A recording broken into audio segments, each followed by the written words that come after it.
Because this is a motorcycle and because that face looks like Iron Man's helmet, this could very well be Transformers meets Iron Man. But that was if it's in a shade of maroon. It's not, because you see the maroon color is a favorite of the Triumph Street Triple RS. And that is one motorcycle that the new MT-09 has in its crosshairs. The MT-09 has been gunning for the Street Triple for a while, but this fourth attempt is more serious. It's ready to take on the Street Triple on the road, the track, in the wallet, and even in its design. Remember the MT-09 that was briefly sold in India? That had that Dark Knight inspired face, right? So it's like Batman exchanges helmet for Tony Stark's. And what you have is a very bold looking design, just as before, or even bolder now. This is still an extrovert on two wheels, a motorcycle that doesn't like to get lost in the crowd.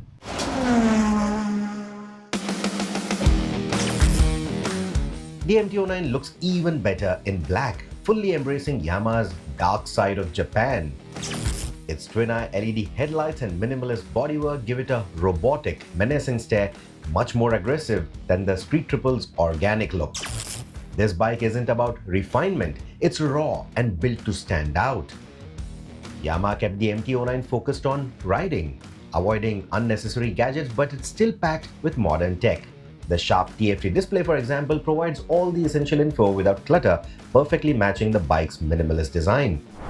The bike is also loaded with rider aids like a standard quick shifter, traction control, and multiple riding modes to tailor the bike's behavior to your style.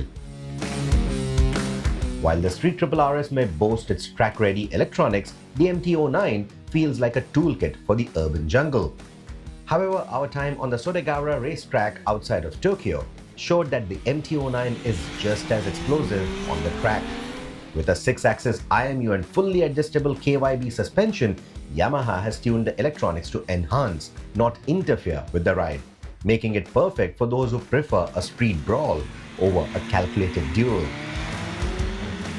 The MT-09 suspension has been tuned to balance sporty handling with everyday comfort, featuring fully adjustable KYB forks up front and a KYB monoshock at the rear. It is happiest when pushed hard, but you can easily tweak the setup to suit your preferences, which is a big plus. The light, nimble chassis makes cornering a breeze, with sharp yet forgiving handling for quick direction changes. Compared to the Street Triple RS, which feels like a precise scalpel, pun intended, the MT-09 is more like a well-honed axe, precise but with a bit more heft. It's stable at speed with wide handlebars offering great leverage in tight corners, and exits don't make the front feel floaty like before.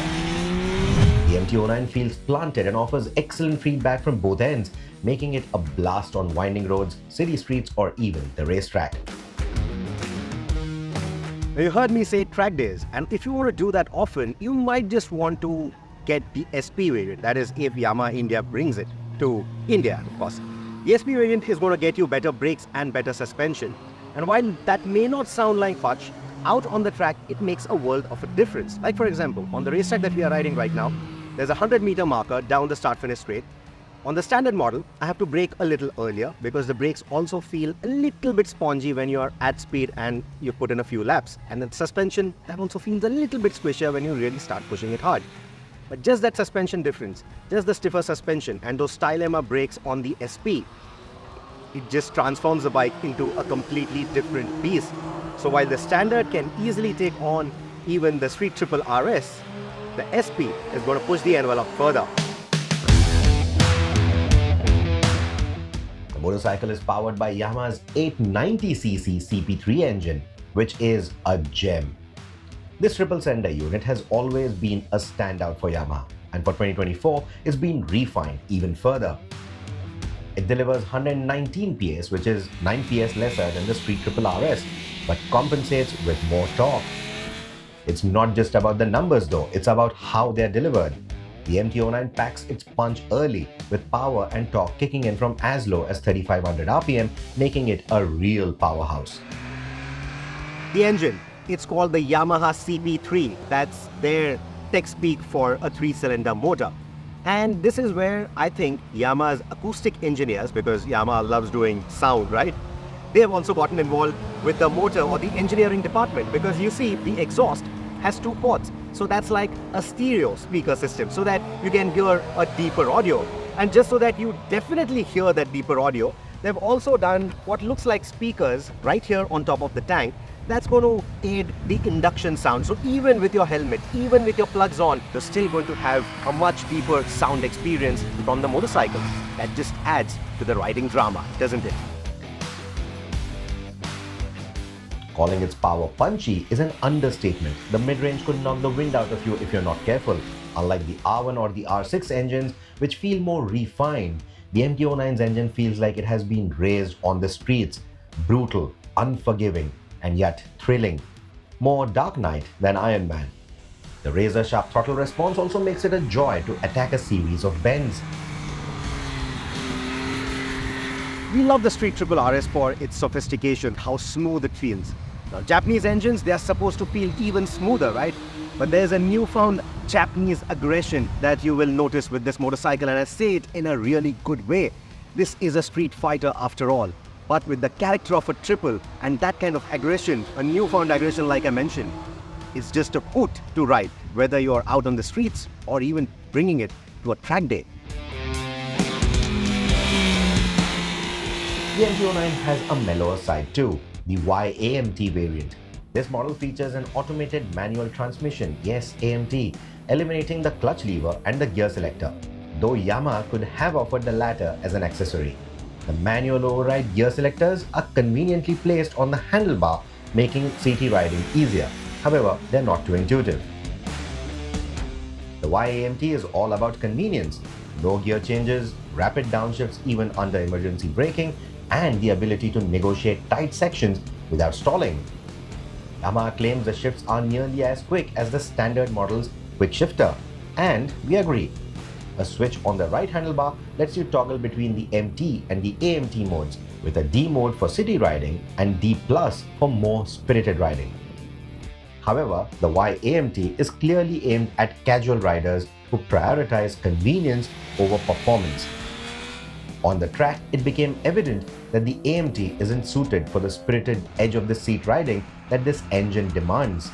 The AMT software often upshifts mid-corner when you're maintaining steady throttle like you should, upsetting the bike's balance and dropping revs just when you need power. Similarly, under hard braking before a corner, the AMT may not downshift enough, leading to wider lines and potentially hairy moments. Happened to me a couple of times. So if you're looking to cruise the streets without worrying about gear changes and hardcore sport riding isn't your thing, the Y-AMT could be a great option for you. Now the riding ergonomics, they have also improved slightly. So what they've done is pull in the handlebars a little bit, you're looking at a steeper rake angle, and then also adjusted the foot pegs to sit back a little bit. So it gives you a more aggressive riding posture without being too impractical, because this is still supposed to be a nice street naked, right? And then it also has its advantages when you're out on the track. You can nicely lock your knees into the tank when you need to corner hard, when you need to lean over quite a bit. And then there is plenty of cornering clearance as well.